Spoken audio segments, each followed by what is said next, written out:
السلام علیکم ناظرین کرام، میں آپ سبھی کا خاص کر جموں کشمیر اسٹیٹ بورڈ کے ان طالب علم کا جن کا ایک مضمون اردو ہے، 12ویں جماعت کے ان طالب علموں کا جن کا ایک مضمون اردو ہے، ان کا خیر مقدم کرتا ہوں۔ آج 22 اپریل 2020 میں جماعت 12ویں کے لیے کلاس لے رہا ہوں۔ ہمارا موضوع ہے غزلیات میر تقی میر۔ تو ہمارے نصاب میں 2 غزلیں شامل ہیں۔ ہم پہلی غزل کی آج تشریح کرنے کی کوشش کریں گے انشاءاللہ۔ تو سبھی طالب علموں سے درخواست ہے وہ کہ اپنی ٹیکسٹ بک نکالے صفحہ نمبر 116، اور بہتر ہوگا اگر آپ ساتھ ساتھ پین اور رب بھی نکالیں گے، کیونکہ بہت سارے مشکل الفاظ آتے ہیں، ان کی معنی ساتھ ساتھ بتا رہا ہوں تو قدر آسانی ہوگی سمجھنے میں۔ تو پہلی غزل جس کے مقطع کا شعر ہے: جس سر کو غرور آج ہے یہاں تاجوری کا، کل اس پہ یہی شور ہے پھر نوحہ گری کا۔ ہم اس کی تشریح کرنے جا رہے ہیں۔ تو یہ ہے صفحہ نمبر 116، ٹیکسٹ بک کا صفحہ نمبر 116، یہ آپ نکالیں گے۔ تو پہلی غزل، جب تک میں اس کو دہراتا ہوں تب تک آپ تیاری کیجئے۔ جس سر کو غرور آج ہے یہاں تاجوری کا، کل اس پہ یہی شور ہے پھر نوحہ گری کا۔ آفاق کی منزل سے گیا کون سلامت، اسباب لٹا راہ میں یا ہر سفری کا۔ زندہ میں بھی شورش نہ گئی اپنے جنوں کی، اب سنگ مداوا ہے اس آشفتہ سری کا۔ ہر زخم جگر داور محشر سے ہمارا، انصاف طلب ہے تیری بیداد گری کا۔ اپنا تو جہاں آنکھ لڑی پھر وہی دیکھوں، آئینے کو یہاں پہ لکھا ہے پلکا، لیکن اصل میں یہ پلکا نہیں ہے، یہاں پہ شاید ٹائپنگ ایرر ہوا ہے۔ اصل میں یہاں ہے آئینے کو لپکا، یعنی شعلے کا جو لپکا ہوتا ہے، آئینے کو لپکا ہے پریشان نظری کا۔ یہاں پہ پلکا اس کی کوئی معنی نہیں نکلتی ہے، تو یہاں پہ غالباً لپکا ہی ہے۔ آئینے کو لپکا ہے پریشان نظری کا، صد موسم گل ہم کو تہ بال ہی گزرے، مقدور نے دیکھا کبو بے بال و پری کا۔ لے سانس بھی آہستہ کہ نازک ہے بہت کام، آفاق کی اس کارگے شیشہ گری کا۔ آفاق کی اس کارگے شیشہ گری کا۔ ٹک، یہاں ٹک نہیں ہے، ٹک یہاں پہ پیوش آپ لگائے تاکہ پڑھنے میں آسانی ہوگی۔ ٹک میر جگر سوختہ کی جلد خبر لے، ٹک میر جگر سوختہ کی جلد خبر لے، کیا یار بروسا ہے چراغے سحر کا۔ تو پہلا شعر ہم لیتے ہیں۔ پہلا شعر مطلع کا شعر ہے۔ یہاں پہ ردیف کا ہے، یعنی یہاں پہ اس پوری غزل میں ایک ہی ردیف ہے کا۔ اس کے علاوہ جو قافیے ہیں وری، گری، سفری، سری، گری، نظری، پری، گری، سحری، یہ سب کے سب الفاظ یا یہ سب کے سب کلمات قافیہ ہو گئے۔ اور کا جو بار بار آیا ہے پہلے شعر میں دونوں مصروں میں، پھر باقی اشعار کے مصرع ثانی میں یعنی دوسرے مصرے میں کا، یہ پورا کا پورا اور یہ کا، یہ سب کے سب ردیف ہوا۔ تو پہلا شعر: جس سر کو غرور آج ہے یہاں کا مطلب ہے یہاں، تاج وری کا، کل اس پہ یہی شور ہے پھر نوحہ گری کا۔ تاج وری کا مطلب ہوتا ہے سر پر تاج سجانا، یعنی شان و شوکت کی زندگی، تاج سجانا یا بادشاہ ہونا۔ نوحہ کہتے ہیں ماتم کو، نوحہ گری ہوا ماتم کرنا۔ یہاں پہ اس مطلع کے شعر میں میر تقی میر فرماتے ہیں کہ جس کو آج اپنی شہنشانیت پہ، اپنے اس تاج پہ، اپنی آن و بان پہ، اپنی شان پہ جس کو آج غرور ہے، یعنی جو آج اس کے لیے غرور کرتا ہے، جس کو اس کا گمنڈ ہے آج، کل اسی چیز کے لیے، یعنی یہ چیز رہنے والی نہیں ہے، اس کا نہ تاج رہنے والا ہے، نہ اس کی تخت رہنے والی ہے، نہ اس کی شان و شوکت رہنے والی ہے، کل اسی پہ شور ہوگا یہاں پہ اس کے ماتم کے لیے. یعنی جب یہی طاقت و تاج اسے چھنے گا، جب اس کی شہنشاہیت اسے چھن جائے گی، تو کل اس چیز کے لیے بھی ماتم ہوگا. آج شور ہے اس کی آن و شان کے لیے، اور کل شور ہوگا اس کی بربادی و تباہی کے لیے. میر تقی میر چونکہ اس نے اپنے زندگی میں بہت سارے مصائب دیکھے، بہت ساری پریشانی دیکھی. خاص کر اس نے دلی کو لٹتے ہوئے دیکھا، اس نے دلی کو اجڑتے ہوئے دیکھا. شاہ عالم ثانی، اس کی بربادی اس نے اپنی آنکھوں سے دیکھی ہے. اسی لیے وہ کہتے ہیں کہ آج جو بادشاہ ہے کل وہ فقیر ہوں گے، آج جو شہنشاہ ہے کل وہ گداگر ہوں گے. تو اسی لیے ان کے کہنے کا مطلب، یعنی میر تقی میر کے کہنے کا مطلب اس مقطع کے شعر میں یہ ہے کہ جن کو آج غرور ہے اپنے تاج پہ، اپنے تخت پہ، اپنی آن پہ، اپنی شان پہ، یہ چیز ہمیشہ رہنے والی نہیں ہے. کل یہ ختم ہوگی ایک ہی لمحے میں. تو اس وقت اس چیز پہ شور ہوگا کہ ان سے یہ چھن گیا. کل ماتم ہوگا، کل نوحہ گری ہوگی ان کے یہاں. یعنی وہ اصل میں ہمیں دہلی کے ان دنوں کے حالات کی طرف اشارہ دلانا چاہتے ہیں جو اس کے وقت میں تھے. دہلی اجڑ رہی تھی، لٹ رہی تھی، تو اس کی طرف بھی یہ اشارہ ہے. پھر دوسرا اشعار ہے: آفاق کی منزل سے گیا کون سلامت، اسباب لٹا راہ میں یہاں ہر سفری کا. یہاں کا مطلب ہوا یہاں. آفاق کی منزل سے گیا کون سلامت. آفاق کا مطلب ہوتا ہے دنیا. آفاق اس کا مطلب ہوا دنیا. اسباب ہوا سامان.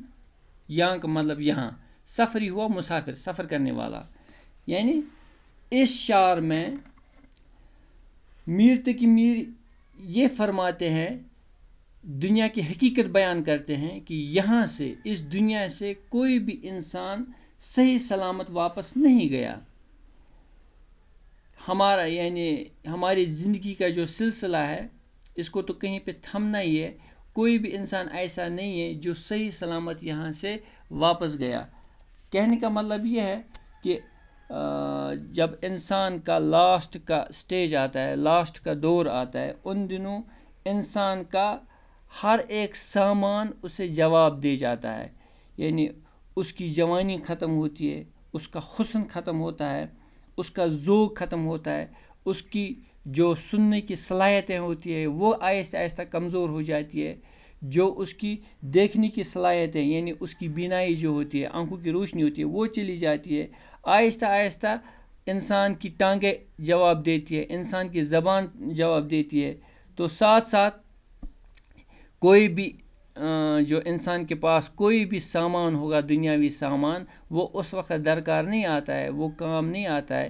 کہنے کا مطلب یہ ہے شاعر کا کہ اس دنیا سے کوئی بھی صحیح سلامت نہیں گیا. سب کے سب گئے، اور پہلے اپنی دولت یا اپنی جو نعمتیں اللہ تعالیٰ نے اس کو بخشی تھی، پہلے ان کو لوٹایا. یعنی پہلے ان کو کھویا، پھر اپنی زندگی بھی کھوئی. یعنی ہر انسان جب یہاں سے چلا جاتا ہے، یا تو اس کی دولت پہلے ہی چھوٹ جاتی ہے، اور اگر وہ دولت رہتی بھی ہے تو وہ اس کے بعد اس کو ساتھ نہیں لے سکتا ہے. یعنی آفاق کی منزل سے گیا کون سلامت، اس دنیا سے کوئی بھی انسان صحیح سلامت نہیں گیا. اسباب لٹا راہ میں یا ہر سفری کا. بیچ رستے میں ہی، ادھوری زندگی میں ہی ہمارا جو اسباب ہوتا ہے وہ ہمیں جواب دے جاتا ہے، اور ہمیں آخرکار مطلب اس طرح، یعنی ہمیں اس طرح جانا پڑتا ہے کہ خالی ہاتھ جانا پڑتا ہے. پھر تیسرا شعر ہے: زندہ میں بھی شورش نہ گئی اپنے جنوں کی، اب سنگ مداوا ہے اس آشفتہ سری کا. زندہ کا مطلب ہوتا ہے قید خانہ. زندہ کا مطلب ہوا قید خانہ. شورش کا مطلب ہوا دیوانگی، دیوانہ پن، دیوانگی یا دیوانہ پن. جنوں کا مطلب ہوا جنون. جنوں کا مطلب یہاں پہ ہے جنون. سنگ کہتے ہیں پتھر کو. سنگ مداوا، سنگ مداوا ہو پتھر سے سر ٹکرانا، پتھر سے سر ٹکرانا. پھر آشفتہ سری،